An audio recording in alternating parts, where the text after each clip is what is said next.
What's up, guys? It's We Don't Know Ball. Jules, Justin, and Retro, the best casuals on basketball TikTok, coming at you live. And this is our basketball episode today. Before we get started with all the stuff that happened this past week, Retro, how you doing? Because we shit on you a lot. How's Molly today? Yeah, I'm feeling extraordinarily casual. I'm feeling super casual this week. Yeah, I love being casual. It's my favorite thing to do. Justin? Well, you know what? I get you were trying to be facetious there, but that's the first honest thing you've said on this podcast the entire time you've been doing it. So I appreciate you for taking the 2026 leap of faith and saying that you're not going to be a liar anymore, because that's great. Because yet again, you got to dodge the bullet last week. New Year, same me, Bulls, same too.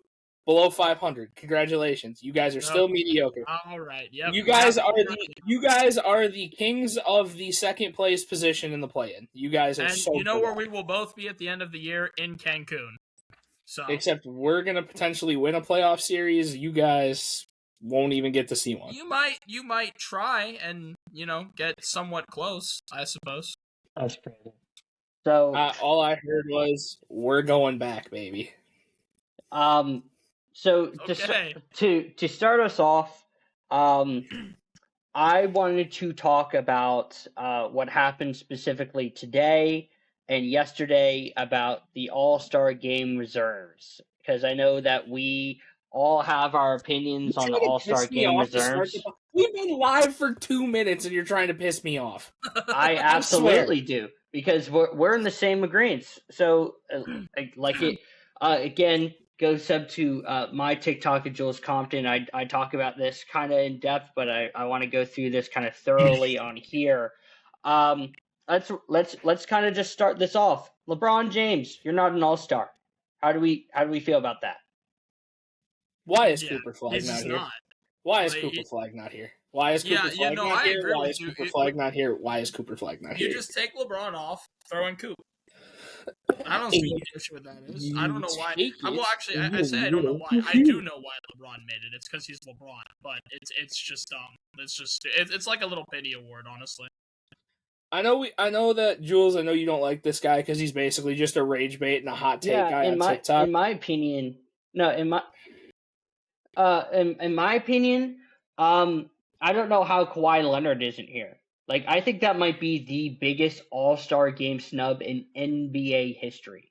And it's not even close, because a person who's basically to me, a consensus top 10 player this year, who's giving you 28, 8, and 4 on the best defense he's had since he got injured, there's no argument for him not to be an All-Star, or an All-Star Game reserve at minimum. Like, it's a war crime.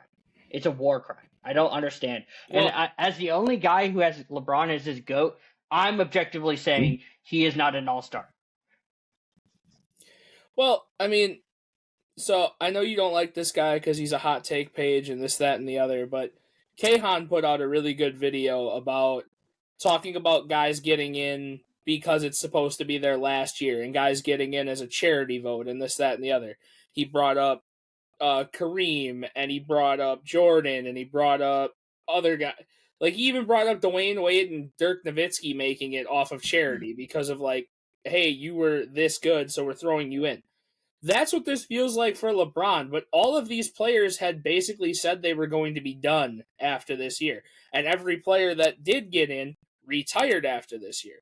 LeBron James is not going to retire at the end of this year. Because I have a conspiracy theory that I'd really like to throw out there that I saw, and I'm pretty sure it's going to happen, and I hate my life for it.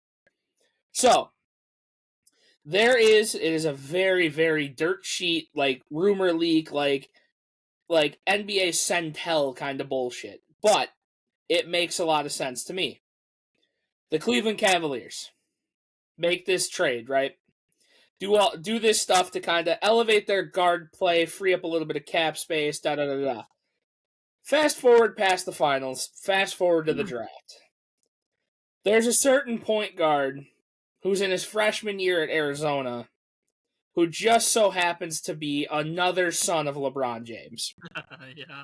From what I've heard from this dirt sheet is that they are going to draft Bryce James in the late first round. And then they are going to trade for Bron and Bronny.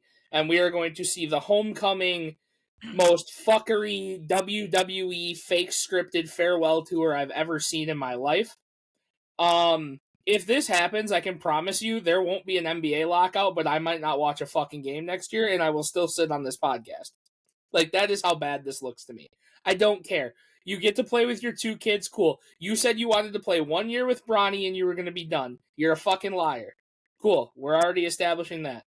I can't get by it. Anyway, back to the All-Star shit. Yes, Jules, I 100% agree.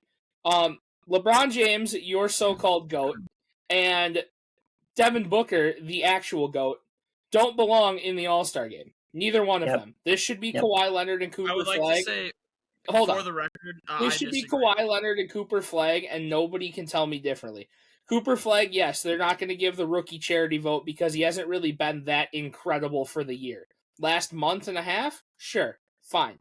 But both of them deserve spots more over these two. Devin Booker, A, is playing the worst year since his rookie year.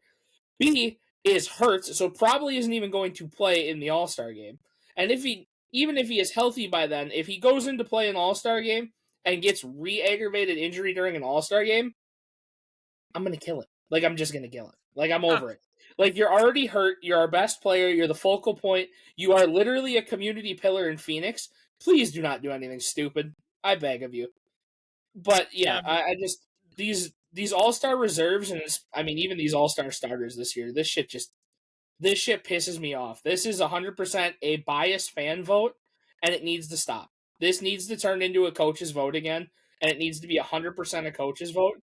Either that, or we just need to get rid of All-Star Weekend, the way the NFL needs to get rid of the Pro Bowl. I mean, I would like to say, for the record, I do think Devin Booker deserves to be here. Shut the fuck up. I understand all of the narratives about, it's Devin Booker's worst year since his rookie year. It's not, by the way. It's not even measurably close to the worst year since his rookie year. He's had a lot of years worse than that. This year is actually very similar in production to last year, and no one really batted an eye at Devin Booker last year, but I guess this year, because he's on the team with Dillon Brooks, who has significantly elevated his play, people are saying, since Dillon Brooks is averaging 21 now instead of 14, and Dillon Brooks has elevated his play significantly on both sides of the ball, that means that Dillon Brooks should make it. I don't think that just because a player elevates their play means that player is better than the other guy. I just think it means he's elevated his play a lot. So, all right, can I ask you a question? Sure. Who's more valuable to a team? Kevin Durant and Bradley Beal, or Dillon Brooks and Grayson Allen? Who's more valuable to a team? Who is more valuable? Who has more star power? Who demands the ball more? I would just like to know, because okay. Devin Booker had a significantly bad year as a number 2 option to Kevin Durant. I want that to be clear. This was supposed to be the year that Devin Booker comes back, proves that, hey, this is my team. I'm a number 1 option. I'm supposed to do all these things and this, that, and the other.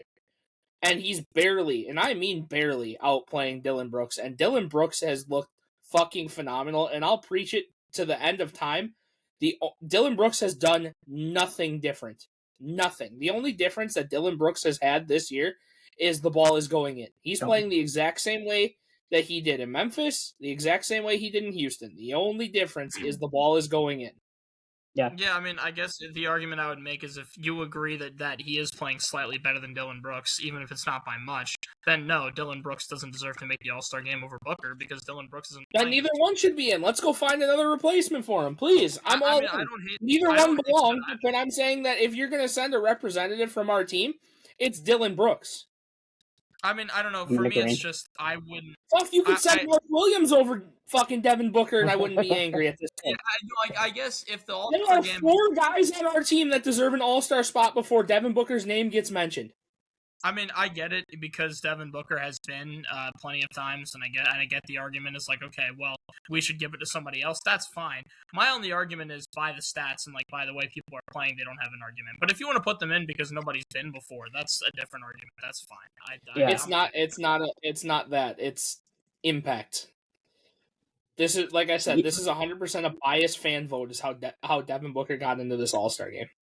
Well, speaking of because you just to rewind for a second, because you said this should be a quote 100% of coaches voted thing or implication of something else, just like not at fan voting and stuff. My Yes. thing is for the second thing, I believe 100% that Chet Holmgren got here because of coach's vote and because of the format of said All-Star game, because of USA and World. Because out of the West, the only other American center you can really say outside of Chet is I don't know. Like you said, Mark Williams maybe. Chet should not be here, and it's not because I don't like OKC. Somebody who's giving you 18, 9, and 2 blocks, and his value is just strictly defense in a game that isn't about defense. I think this is like a weird DEI type of thing, because you're not there's no argument in my opinion that he gets in over Sengun, and I don't like Sengun that much as of recently. Sengun deserves it over him, 100%. I think the Kawhi point you bring up, this is probably just another one of them where you've got Denny Advia. This is his first All-Star appearance, right? And I'm sure that what a lot of the voters were probably thinking was like, well, he's never been before, and Kawhi has been a million times, so we should just give it to Denny Advia just because. I just don't think that's I don't think it's a fair way of doing it. I feel like, what's the point of being an all-star selection if it's just kind of like a participation trophy because, hey, you were better this year? I don't know. I feel like that should be a more most improved player of the year type of conversation than here's your all-star vote because it's your first time. Top two American-born centers in the league right now, and I guess you could say it's a tie with a third player, would be Bam, Jared Allen, and Nick Claxton. I was gonna say, well, Jared Allen is basically Shaquille O'Neal apparently now, so I guess we have that. I mean, he gets punched.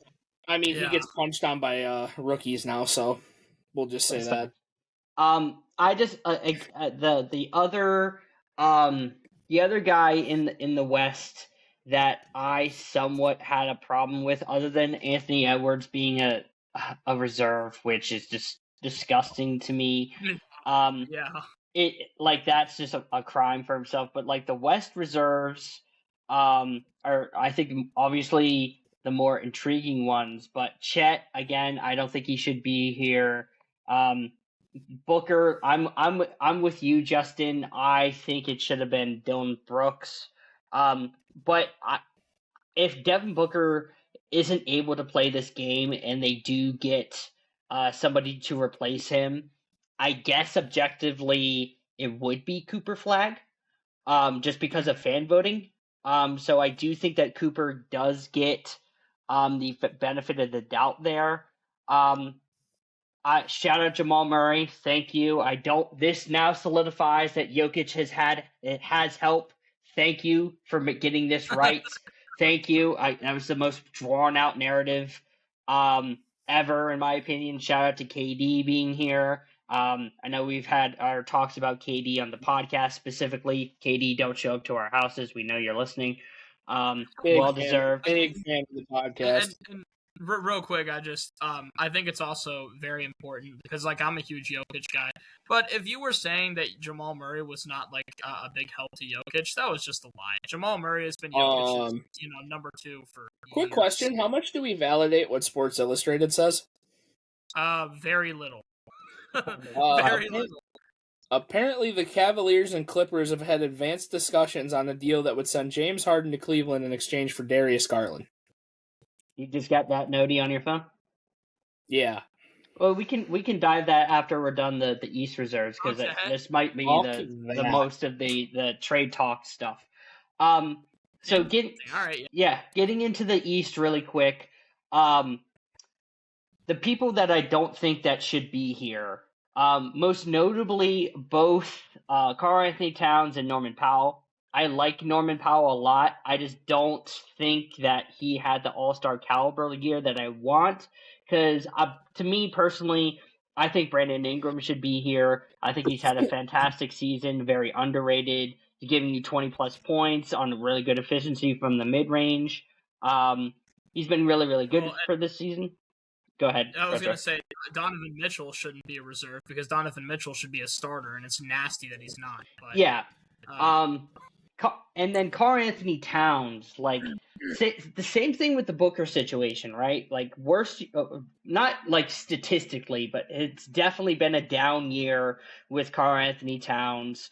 But where, like, in the East, it's a lot more tricky because, like, the only other real replacement for Karl-Anthony Towns is an injured Joel Embiid. Like, everybody else is either hurt or just not playing. So, like, Justin, I don't know if you feel like Karl-Anthony Towns should be here. If not, who would be the replacement for him? Who would be the replacement for him? Who? I don't know, man. Maybe a rookie giving you 19, 5.5, and 4 sounds like a pretty good option to me. But that's just me. I mean, I'm also severely biased because I really want to see this kid succeed because that's right. I do think he is the better rookie. I do think he was the better player at Duke. I can go on and on about how this kid is better than Cooper Flagg actually is. So I'm 100% in agreement in that. I definitely think Con deserved to get in.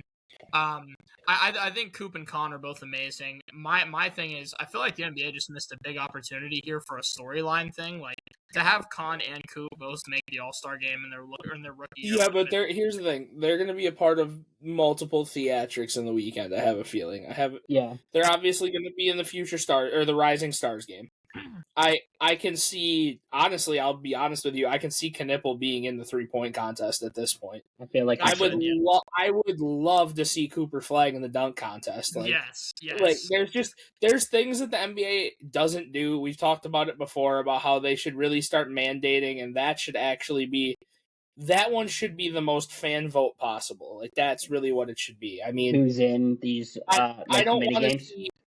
Yeah, I don't want to fucking see Josh Jackson in a dunk contest, like. Well, I mean, that's because the old dunk contest used to be great. You used to have Zach LaVine and Aaron Gordon and like all of these like guys that were amazing at dunking, and you'd have really fun contests there. But it's just Mac McClung winning 3 times in a row is cool, I guess. But yeah, I don't know. One other thing that I did want to ask about, because there's been some rumblings about it, and Justin brought it up a little bit, but in talking about like the farewell tour stuff, Pascal Siakam being in the East All-Stars, to me, I think that he completely deserves it because I personally don't care about team record when it comes to being an All-Star. If you're putting up 25, 8, and 5 on a bad team, that's not your fault, but you're getting your averages regardless. I know it's objectively a bad team, but this is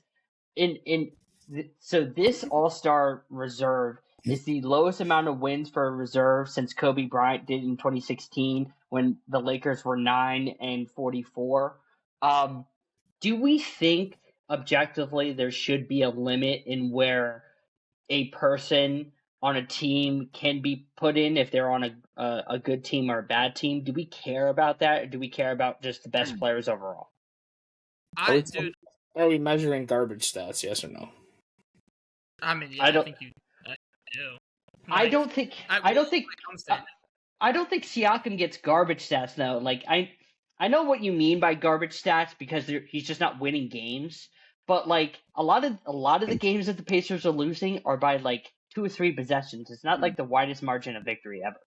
And I'll even take it further because I've been saying this for a while. I don't even think that necessarily, though I think it can be a factor, I don't even think necessarily team records should factor into All-NBAs or MVPs. I think if you play at a level that is so absurdly high, just because your team isn't doing well, ultimately winning is a team stat. I think to me it's like in this situation, you see Pascal Siakam thriving, and even though his team is not playing well, you can't put the blame on him. The guy is doing like what he needs to do right now. He's averaging 24 a game. Like he's doing everything he needs to do. It's just that unfortunately, like his team is just not showing up. That's nothing he can control. I think he absolutely deserves an All-Star mention here.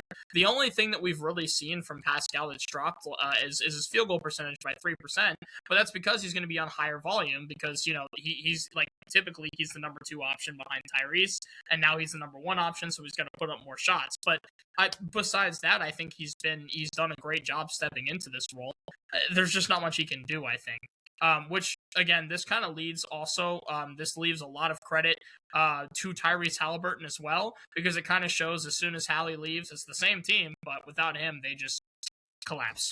So it kind of lends credence to him as well. So I guess for Justin's point before we move on, do you think, because you said Con, I think Michael Porter Jr. has a stronger case than Con Knipple, and I think he's I think they both do. Who is the biggest snub in your opinion in the East?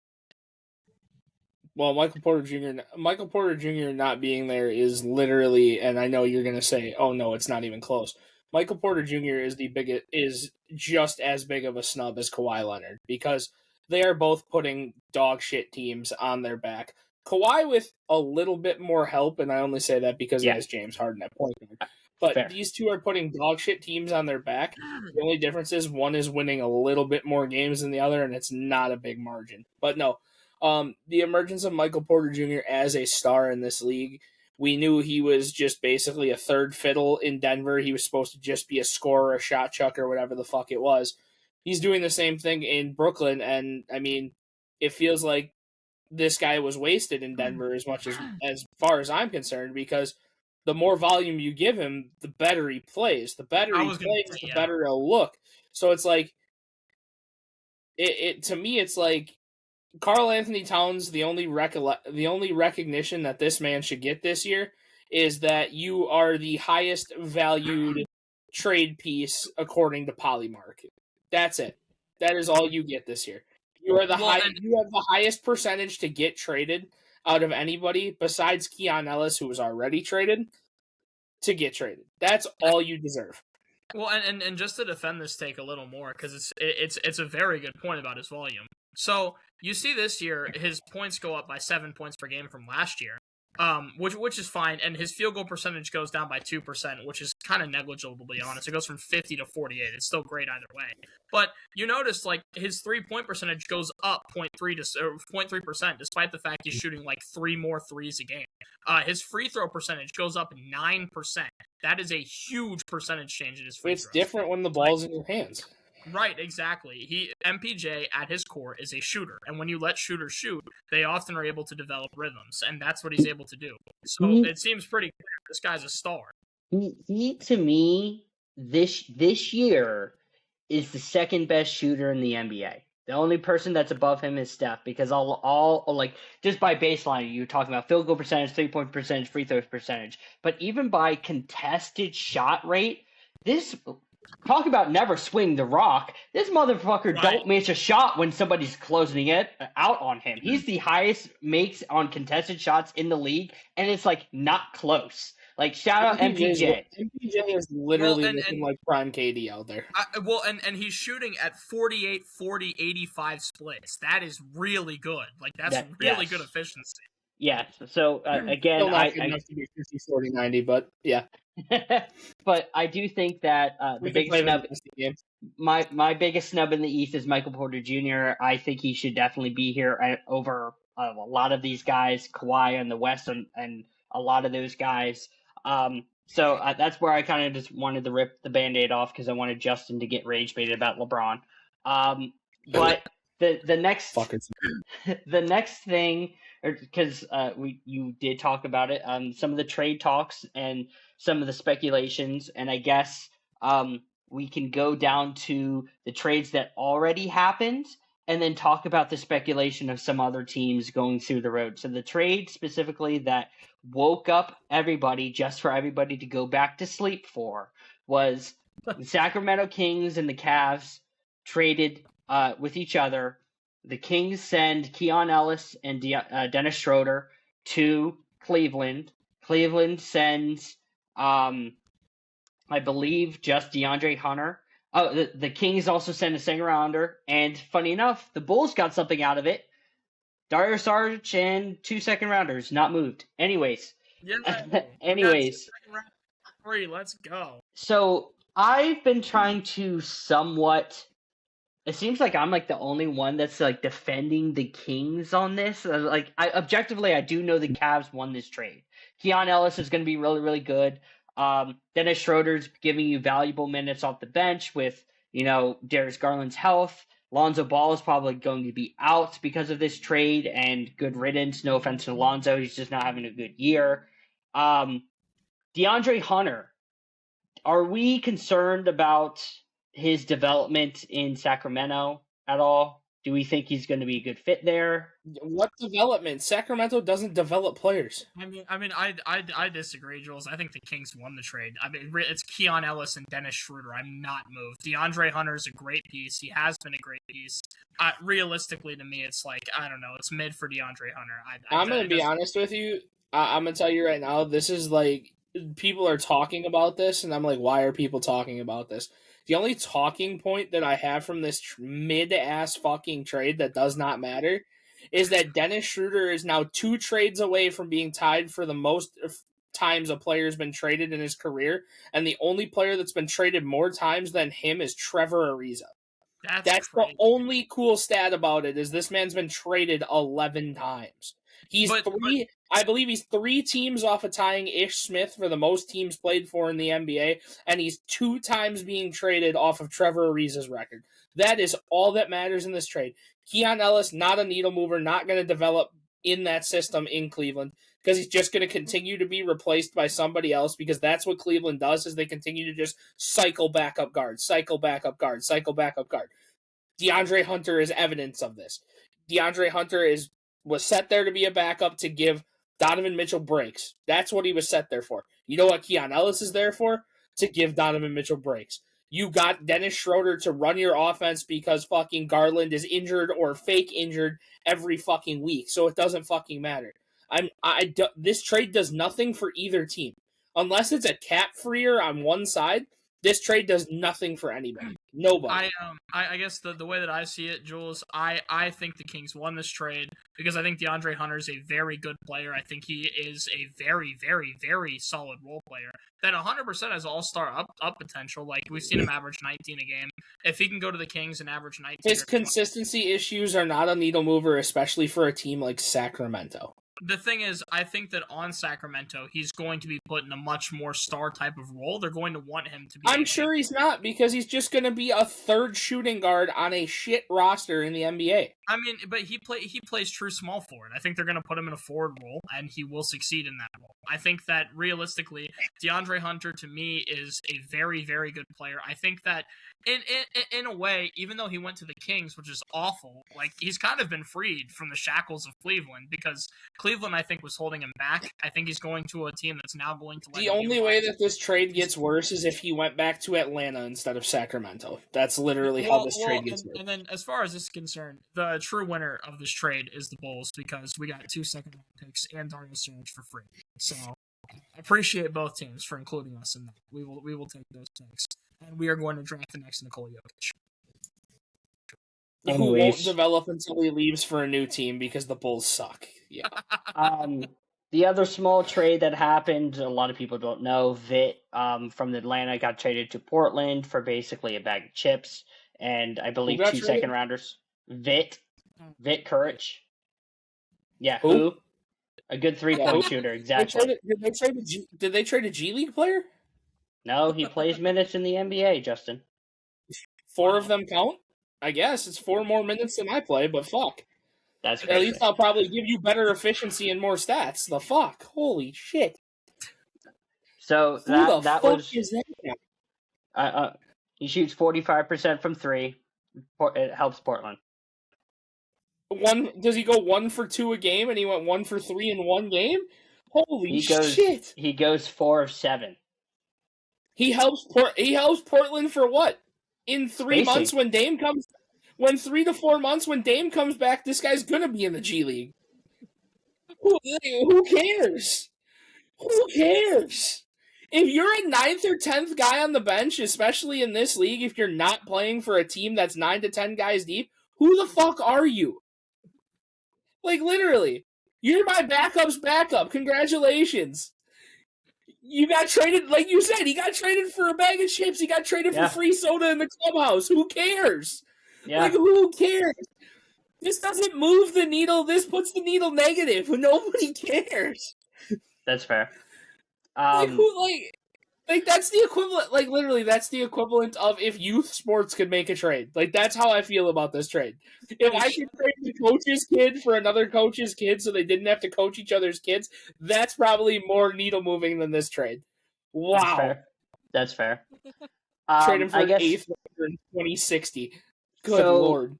So for the rumblings that we still have, there's been more interested teams, and I guess a set guideline now to the definitive teams that are going to try to trade for Giannis. And they are the Warriors, the Timberwolves, the Heat, and I believe the Knicks. I think at this point in juncture, put your fucking hand on. He's not going to be a Bull. He's not going to be a Bull. Why did he just buy a $21 million property in Chicago? He's coming to the Bulls. He's not going to the Bulls. There's nothing. Chicago is growing more and more now instead of being a poverty city, and it's going to just go. It's escrow. He's investing. Giannis is a good investment. I want to play with Josh Giddey and Vucevic. That's what he said. Josh Giddey wants literally nobody ever. That will get monetized. Never mind. That's not who or what Josh Giddey wants to play with. Anyway. Okay, bro. Out of these teams, I believe the best suitors for Giannis are Minnesota and Miami as of right now. Two things. Do we think that those are viable options, or do we think there's another team that should be involved? And secondly, do we think that Giannis gets traded at the deadline, or does he get dealt in the offseason? Justin, neither. I'll start with you, and then we'll go to Retro. Honestly, at this point, I feel like neither. I feel like Milwaukee is so far fucking gone from this. They're a year past when they should have traded Giannis. I'm still convinced, and nobody can tell me differently, that if Dallas called Milwaukee first for Giannis, for Luka, and they didn't take it, that was the start of the downfall right there. If he's going to go anywhere, I feel it's going to be Minnesota or Golden State, and I really fear that it's going to actually be favored more in the Golden State side of things, because I think they can give up more player pieces that are ready now. I don't think they have the pick facility to do what I think they need to do. Minnesota, I mean, I don't think Minnesota has the ready facility. Holy hiccups, gotta stop. I don't think they have the ready facilities to trade for what I think Milwaukee is looking for, because I firmly believe Milwaukee isn't looking for draft picks and isn't looking for the future. I don't think unless they're going to go out and get somebody's trade who's going to be a top 3 pick and they're going to get one of the top 3 guys in college basketball. I just don't see it being a viable option. Like I said, I think their window is passed, and I think that whatever team has the most available young NBA players that they can get is who he's going to end up with, unless he does end up in New York, because the top 2 guys that are valued to be traded before the deadline or before the end of the year are Mikal Bridges and Karl Anthony Towns, both of them being Knicks. That would probably be the most, I guess, not idealistic, but most realistic landing spot, is because they're going to give you 2 NBA proven caliber players and whatever else they add on top of it. So, I mean, it's just gross. I mean, I hate being in this area and seeing Bucks fans and talking to Bucks fans. I almost feel bad at this point, because this is terrible. You guys, there are fans that are talking about that this injury with Giannis isn't real and he's refusing to play and he's sitting out until he gets traded and this, that, and the other. Majority of fans think he's played his last game as a Buck and it's just done. So I don't know. I mean, realistically, whoever has the haul and has probably 3 to 4 guys that are 21 to 25 and maybe 2 draft picks are going to win the Giannis lottery. That's personally what I believe. Yeah, I mean, from what I understand, I've heard I've heard rumors that he favors to go to the Knicks. That's what I've heard rumors of. I mean, I don't know. The Knicks could be a good spot for him. Honestly, the thing about Giannis is I feel like anywhere could be a good spot for Giannis because he's Giannis. Like, it doesn't really matter like where he goes. He's gonna be a superstar no matter where he goes. So it's like, but the Knicks seems like a great spot. It's a great city. Very high media presence. Giannis will definitely God, I wish we could have fetched more for KD. Yeah. Holy shit! Like, I'm telling you right now, dude. Grayson Allen, Devin Booker, Dylan Brooks, Giannis, and Mark Williams. Fuck out of here, bro. That would be so gross. It's never gonna happen in a million. I'm telling you right now. If I wake up to an alert that the Phoenix Suns have traded for Giannis and we get to keep Booker and Dylan Brooks and we literally just gave up everybody else, I might naked crab walk down my block in the negative freezing cold weather. I don't think you understand. I would lose my mind. But naked crab walking aside, shout out Lindsay Lohan. Yeah, I think the Knicks would be a good fit for him. I think that Giannis would adjust really well to New York. And I think that it would be an instant fit. You really I don't know, what would you give up? And you probably give up Cat. I don't know, maybe. I don't know. You could just give us some picks and him, and it's probably enough. The thing I think they give up Mikal too. Mikal's on the chopping block too. I don't know why, but I mean that's fine. And you give up those guys and some picks, you get Giannis. It's more than worth it, I think. And I feel like at this point, if you're New York, you want to look for any way to get Jalen Brunson and Giannis on the same team. I mean, that's just nasty. But I'll say this too because I always think it's a big problem.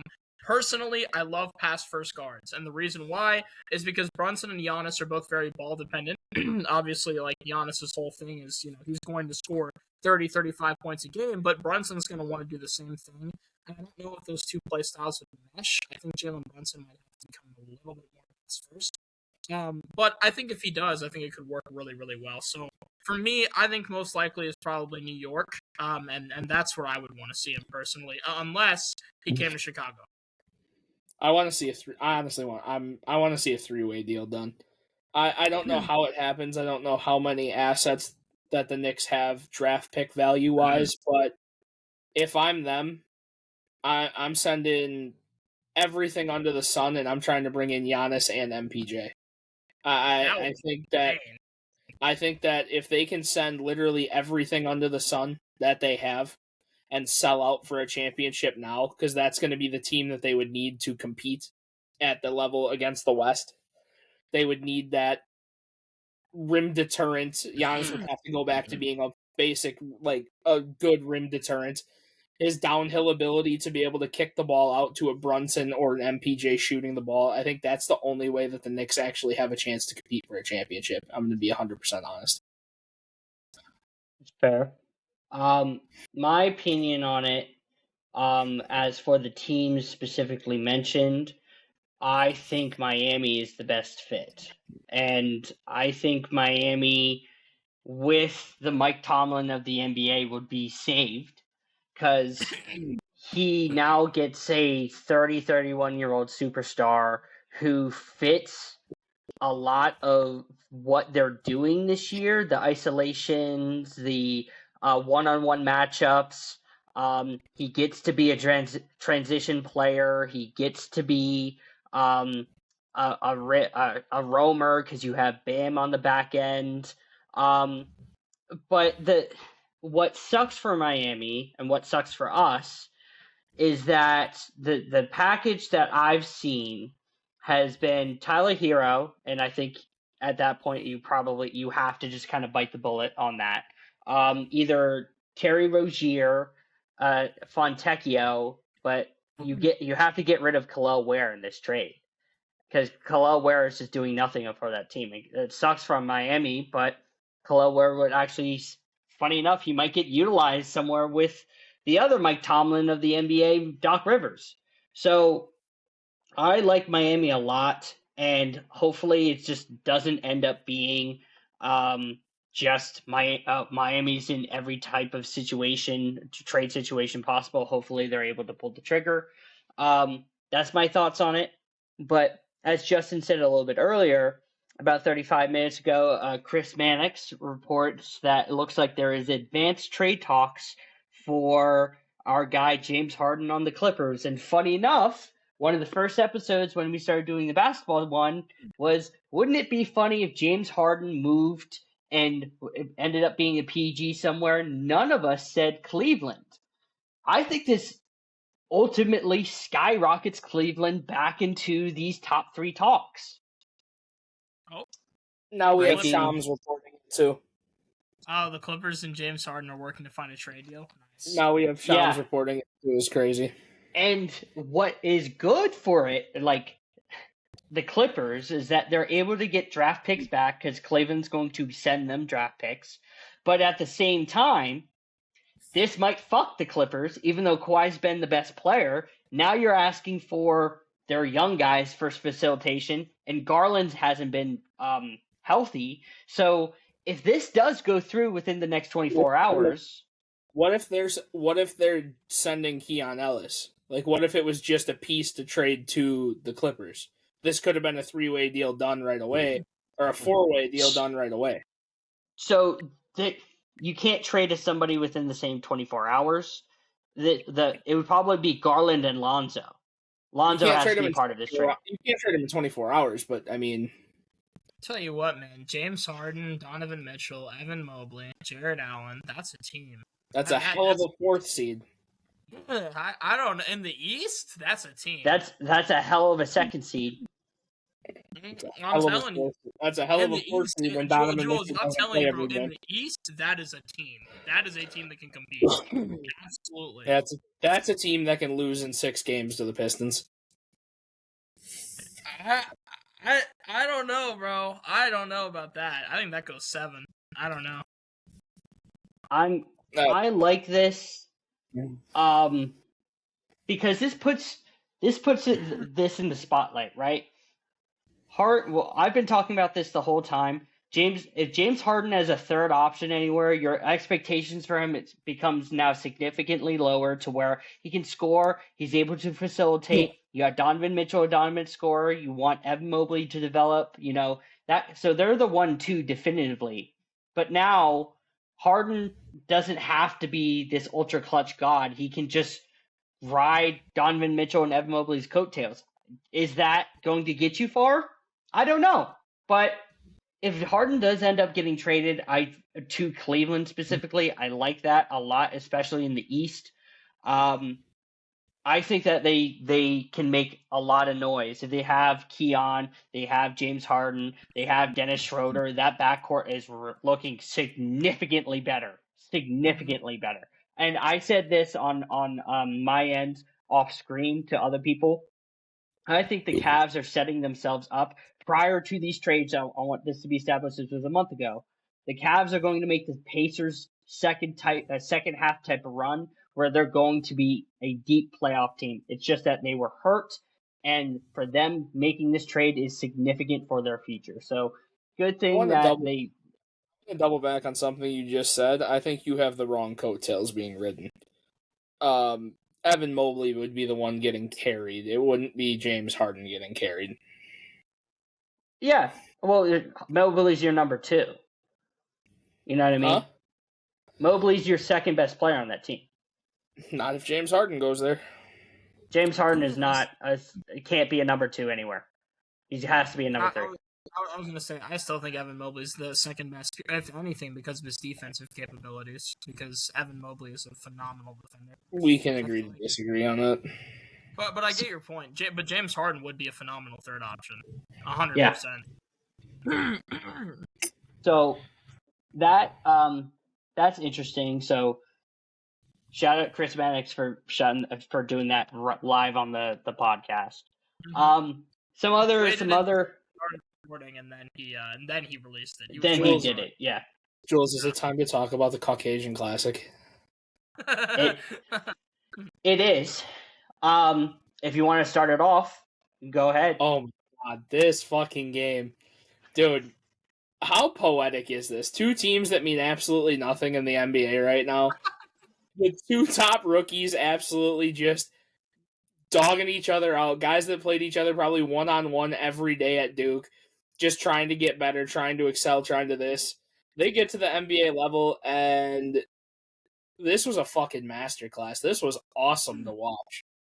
I mean, Charlotte being, what everyone is saying is the best team in basketball for the last 2 weeks, which is just insane. But good for them on the way they're playing. Khan doing his thing. What did he drop? 37? I think it was 34, 35. 30.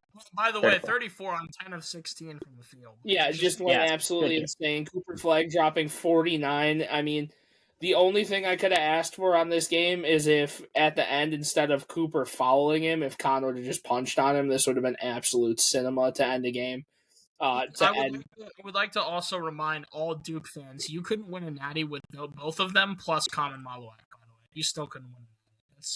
Two of them have proved their NBA caliber. The other is sitting on a bench for some odd fucking reason. So my take from this is, first off, I believe it was late in the third quarter. No, it had to be the fourth quarter. I think it was Zeke Marshall on a 2-on-1 situation with Cooper Flag basically next to him, and Cooper had 49, and this motherfucker tried to go and yam on somebody instead of throwing the oop or trying to give a give-and-go situation and not giving Cooper 50 or 51. Yep. That's disgusting. Second thing that's not being talked about enough, because we were talking about this recently, the Derrick Rose jersey announcement, jersey retirement. Mark Aguirre, all-time great Dallas Maverick. That was the same night he got his jersey retired. Yep. The fact that he just got his jersey retired is a war crime. He should have got that shit way earlier, regardless. He had originally the Dallas Mavericks rookie record for 42 points. Cooper Flag demolished that shit in that game. So, like, all in all, I know we're kind of split on the Rookie of the Year voting here amongst us, but that was by far another Game of the Year candidate, if not definitively the Game of the Year. That was a fantastic watch. And like Justin said, it's funny enough, two know-nothing franchises basically on a random Wednesday, Thursday night put up that kind of performance because of their rookies. That was fantastic. And I'm really glad this is how the NBA is kind of going towards, is that these random games. That's why the NBA is so good, so talented now, because you have to go and watch these random Tuesday, Wednesday, Thursday night games where we're seeing a lot of these really good matchups between these young teams and these young players. So that definitively was such a good watch on an important night for Dallas. Again, sorry, Dallas, you didn't win, but that was a fantastic performance between two teams and the hottest team in the NBA as of right now. Yeah, I mean, go ahead. I'm going to just tangent out. Again, for those of you that don't know, I'm in the Wisconsin area. I live about 15 minutes from where Khan grew up and the high school he went to. I got the privilege to go watch his brothers play last Friday, his three youngest brothers that play varsity basketball at Wisconsin Lutheran. They were so impactful watching them. I'm going again this Friday, and they play the high school that I went to. If you guys are liking what you're seeing out of Con Knipple right now in the NBA and what you liked at Duke, get ready, because his two middle brothers, Cager and Kaysen, I believe are their names, they might be better. Cager is a junior right now. He is a 6'10" small forward who basically just catches lobs and plays phenomenal in-your-face defense. He does what Lou Dort does without the asshole tendencies. This kid's unbelievable. Watching him play, his two-way ability, phenomenal. His IQ with the ball, phenomenal. The sophomore brother, Kaysen, this kid plays power forward for them. He does the exact same thing, except he has one of the prettiest three-point shots I've ever seen in my life, and that goes for any pro I've ever watched play the game. This dude shoots kind of like Chet with the little hop, good flick, but his consistency of hitting it is unbelievable, and this kid is 15 years old. I cannot wait to see what these two do in the future. Like I said, if you like what Khan's doing right now and what you saw at Duke, these two coming up the pipeline, they, at this time in their lives, they're head and shoulders better than what Khan was in high school. So I just can't wait to see what these two do. And they have a year and 2 years left to develop before they get to college. So this could be just insane. They are all guaranteed. The junior and the sophomore will be NBA players. The freshman who is on varsity, I think strictly because his last name is Knipple, has some developing to do, but he also has 3.5 years to figure that out before he gets to that impact level. But these kids are phenomenal, and I will talk about it next week after they can go put belt to ass to my old high school. They're the first-ranked team in the state. I believe their win-loss differential for points is like 37. They're the number one team in the state, 10th in the nation. If you look at their Max Preps page on the internet, like, you look at these scores and you're like, what the fuck is going on? But these kids play the entire game. Like, this isn't like a, hey, we're up 30 at halftime, we're gonna sit you. No, they play the entire game until like the last 5 minutes and then they sit. These kids, unfucking believable when I tell you. Yeah, I mean, the Knipple boys and the Ball boys have a. They got, bro, literally the definition of Denzel saying King Kong ain't got shit on me. If you gave me high school Ball brothers versus high school Knipples, I'm taking the Knipples head and shoulders. Oh my lord. Hey, I'm biased, I guess, because I grew up with the Chino boys, but I don't know. I don't know if I'd take. Yeah, the second best high school team of all time. I think Caden. I think Montverde over Chino Hills all day. I'll be honest.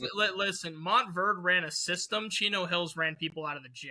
I think I'm taking Chino. Chino Hills didn't have a system. It was, we're gonna full court press. We're gonna let Lonzo let the ball up to Leangelo, and LaMelo's gonna shoot from half as a 13-year-old playing on a varsity team.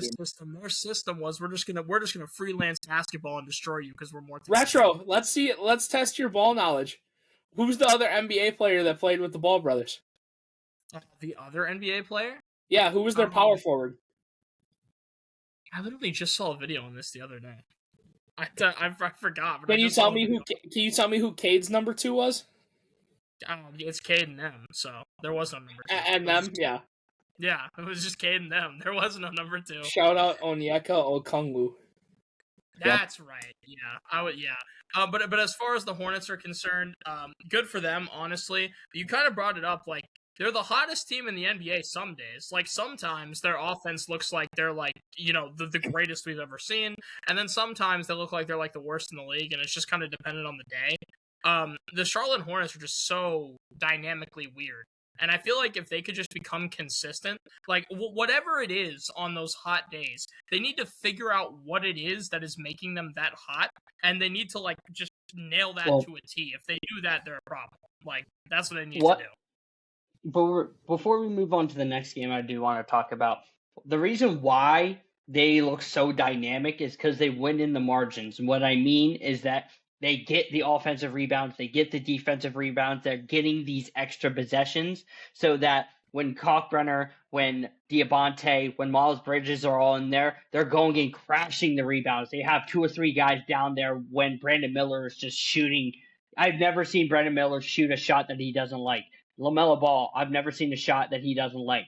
Tom Knipple's the only consistent one out of those 3 because of how good of a spacer he's been. But when you have 2 or 3 guys, one legitimate 7-footer and another 2 guys who are just athletic freaks going and grabbing offensive rebound after offensive rebound, that just gives you more possessions to score more points. Well, that's how they're winning games. That's how they beat San Antonio. They literally overwhelmed Wemby in the post by sending 3 guys jumping with him. Yes, Wemby's a freak of nature at 7'5", lanky as hell. But when you're getting boxed out and 2 guys are jumping, bro, they play great basketball. Like you said, if they could be consistent, this team down the line is going to be scary. Because they're going to, here's the thing, they're already bad right now. They're going to get another top draft pick. Yep. They're only going to get better. The other game that I wanted to talk about that I felt like went under the radar a little bit but this could be the Western Conference Finals matchup, a prediction matchup between Denver and OKC. And when I was watching this game, first off, shout out Cason Wallace, legacy game. I think he was like 7 of 11 from 3. They could not stop that man.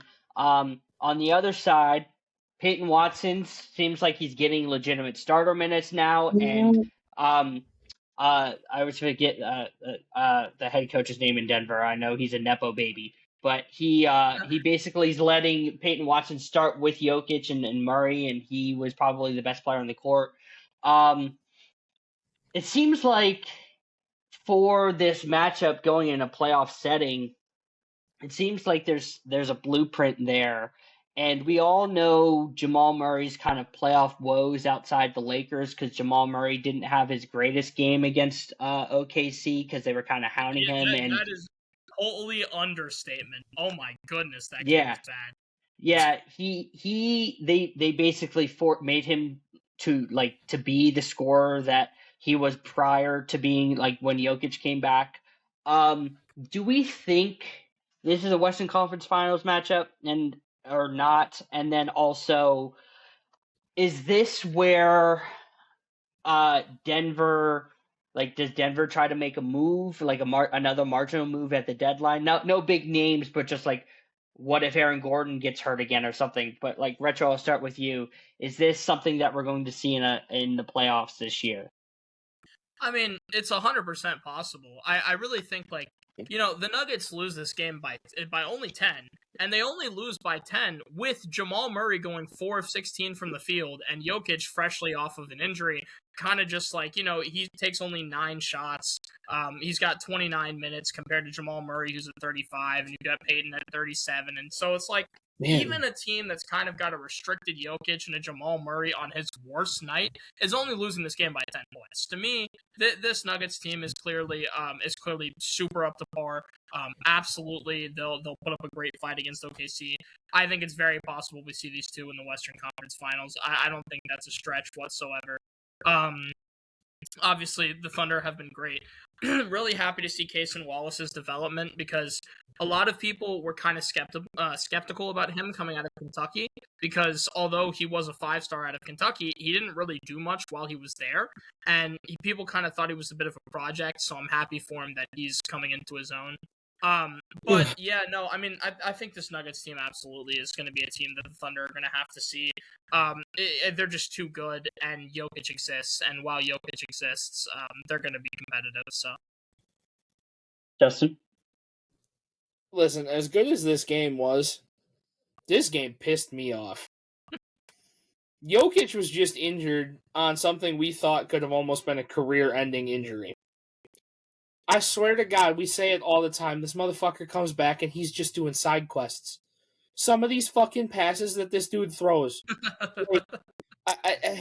Oh my God.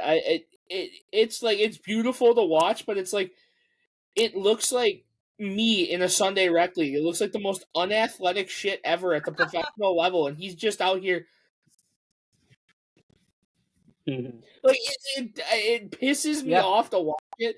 Shout out to Depressed Cowboys fan for his video on this game, because this shit his take on it was just diabolical. He's talking about Jokic moving like an 82-year-old man. How the fuck is this man an MVP? And what the just watching this game, just like I said, honestly, this was a great game to watch for the Thunder because it looked like for the first time they put a lot of their woes aside and they actually looked pretty fundamentally sound for the first time in a long time. They looked like a complete team for the first time in a long time.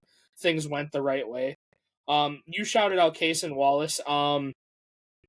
This dude might be one of the best off-ball movers in the NBA. He just finds a way to get open for his team to facilitate him the ball. It's really nice to watch. And you already shouted out Peyton Watts. I mean, this dude's attacking the rim with an unbelievable amount of confidence. Like, he does not give a shit. He looks like Ant when Ant was body hunting for that month or whatever, when he was just a human highlight reel. That's how Watson looks to me right now. He's like, whoever's standing there, I don't give a fuck. I'm putting this thing through the cylinder, and he's doing it. So shout out to Peyton Watson. I would really like this team to make maybe a marginal move for depth. It doesn't have to be something insane. Hell, if they want to facilitate maybe a second or two down to Phoenix for like a Royce O'Neal or something to go and fill your lineup out, fill your roster out. Just I think that's the kind of type of player they need. Another just like kind of defensive spacing player. Like if you want like I said, I think we have two of them that play almost an identical game. Like if you want like Royce O'Neal or Goody out of us, like I think that's the type of player that they need to make that run. Like you said, what if Aaron Gordon gets hurt again? What if Cam Johnson doesn't come back the same? Things like that. Like they do. That's the type of player they need. And it's like at one point you're going to look at their roster and be like, they literally have 6 guys that do the exact fucking same thing. And it's like, well, if none of them can stay healthy, we need one of them to play. So literally, that's literally what they need. They just need a 2-3-4 combo player who can space and play defense, who's an okay facilitator. Real quick as well, because I forgot to say this too. A lot of people have me branded as a Shea hater. I am not, and I'm going to give a huge shout out to him for this game. No, you are. I don't know how you're going to lie. I don't know whose face you're going to lie to. I see it every day in a group chat. You are not going to come out here and lie to these 6 viewers that we fucking have on our goddamn podcast and say that you're not a Shea hater. I'm not going to let you do it. Well, and speaking of in the group chat, the other day I literally posted a whole thing about how I am not a Shea hater and I just hate his fan base. And this is another example. This game was phenomenal. Not only did he have 34 points, he had 13 assists. Shea did just a beautiful job facilitating the offense. I think this season he's been so phenomenal. Like he and Jokic are both just like so far ahead of like every other player. It's very impressive that he's been able to do this well. I think this game just kind of showed his offense is on like a whole nother level. So big shout out to him for that. And obviously he's the front runner for MVP. I'm sure he'll probably win. This will be one of the best guard MVP seasons of all time. Shea he's just incredible, and this game with 13 assists just kind of showed that.